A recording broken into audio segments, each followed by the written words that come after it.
Circular motion. Here in this motion, objects have to move along a circular path or along a circle.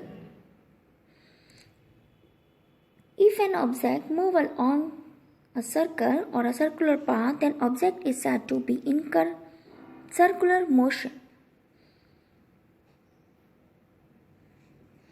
In this type of motion, objects have to cover the different distances as comparison to the translatory motion.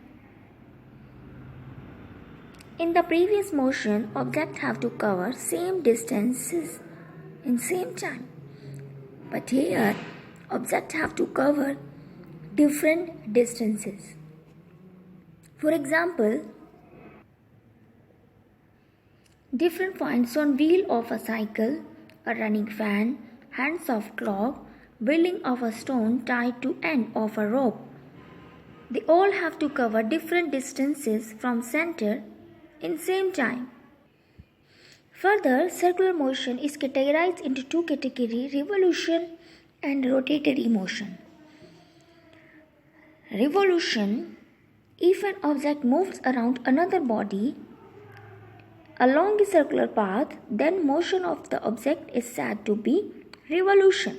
For example, motion of Earth around the Sun, motion of planets around the Sun,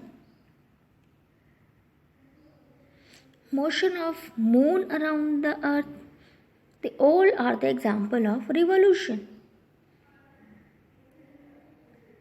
For example, Moon have to cover 27 days around the Earth to complete its one revolution. And rotatory motion, rotatory term stands for rotation. If an object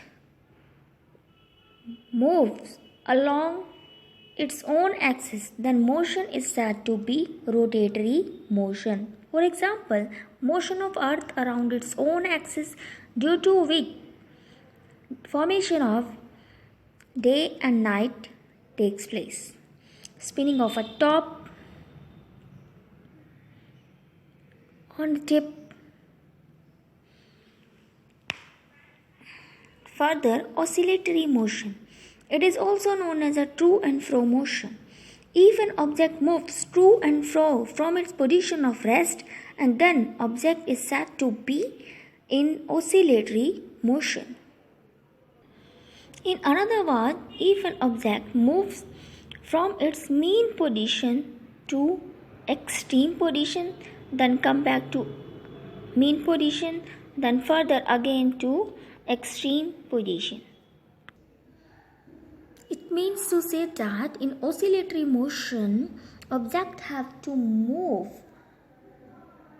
from mean position to one extreme position, then to other extreme position, and then back to mean position. For example,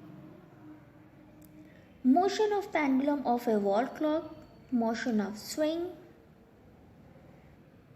Sometimes oscillatory motion is also known as vibratory motion. Here, some part of an object moves to and fro from its position of rest, whereas some other parts remain at the fixed position. Then motion is said to be vibratory motion. For example, musical instruments like sitar, violin, guitar, all they have to produce sound when their strings tighten between 2 points and they are made to vibrate. That's why I'm telling you here, oscillatory motion is also vibratory motion. Next term is repetitive motion. Here repetitive means repetitions. Repetitions after a regular interval of time is called periodicity. On the basis of periodicity, motion can be divided into two categories: periodic motion and non-periodic motion. Periodic motion, if an object repeats its motion in a regular interval of time, then it is said to be in periodic motion. For example, Motion of the pendulum of a wall clock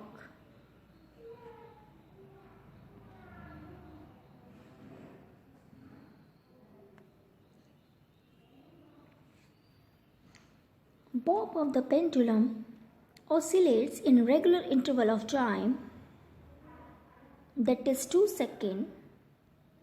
Pulse rate of an average human being, heartbeat of average person, revolution of earth around the sun, motion of needle of a swing machine, rocking chair, or vibrating turning fork. They all are the example of periodic motion. And the time required to complete one round trip of the motion is called period.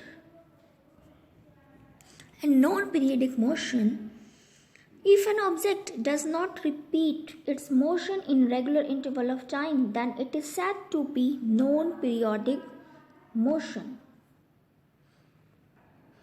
Suppose you are sitting in the park. You take round in the park. After taking round, you sit on the bench and take some rest.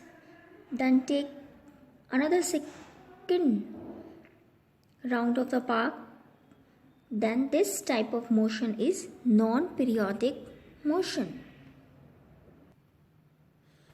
Another example of non-periodic motions are fall of sea water near the seashore due to tides.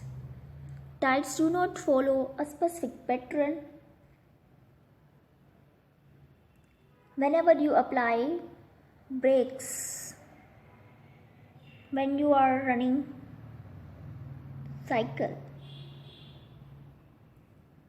means you don't regularly applying the brakes. Whenever you need, you have to apply the brake. This is also example of non-periodic motion.